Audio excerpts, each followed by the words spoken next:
Mechanics का आज day 2 है और आज पढ़ते हैं इक्विलिब्रियम ऑफ सिस्टम। अगर कोई सिस्टम इक्विलिब्रियम में है ना, तो उस बॉडी पे नेट फोर्स ज़ीरो होगा और नेट मोमेंट ज़ीरो होगा, ठीक है।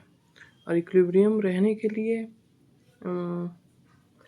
बॉडी या तो रेस्ट में रहेगा या वेलोसिटी कांस्टेंट के साथ मूव करेगा। खैर हमारे स्टैटिक कंडीशन में तो इतनी ज़रूरत ही नहीं पड़ती वेलोसिटी कांस्टेंट के साथ, केवल फोर्स अननोन कैलकुलेट करना रहता है, ठीक है।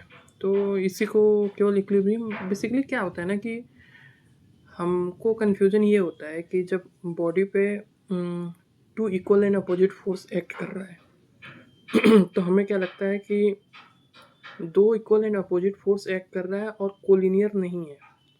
तो प्रॉब्लम्स ये है कि दो इक्वल एंड अपोजिट फोर्स है तो नेट फोर्स तो जीरो है, लेकिन लाइन ऑफ एक्शन सेम नहीं है इसका। तो इसकी वजह से क्या होगा कि बॉडी रोटेट करना स्टार्ट कर देगा, तो नेट मूवमेंट जीरो नहीं है।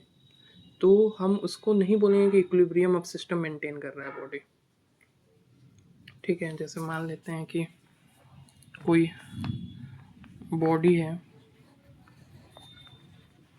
इस पे फोर्स एक्ट कर रहा है, एक इधर से एक्ट कर रहा है, तो ये इसका लाइन ऑफ एक्शन और इसका लाइन ऑफ एक्शन डिफरेंट है। तो बॉडी इसके वजह से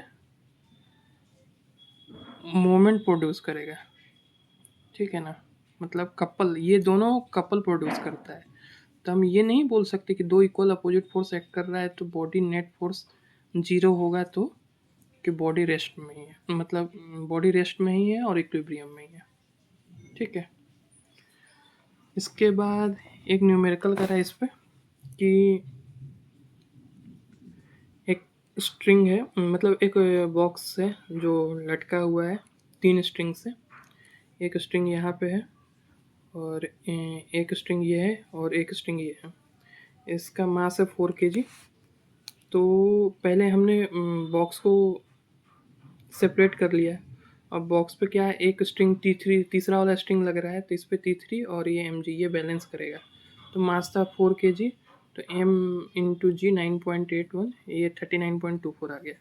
अब क्या इस जॉइंट पे हम देख रहे हैं, तो इस जॉइंट पे तीन स्ट्रिंग का वो लगेगा, क्या नाम है, टेंशन लगेगा, जो खींचेगी स्ट्रिंग इसको इस तरफ खींचेगी, स्ट्रिंग ऐसे खींचेगी और ऐसे खींचेगी, ठीक है ना। तो यहाँ पे इस तरीके से देख सकते हैं कि ये T3 वाला इधर लग रहा है,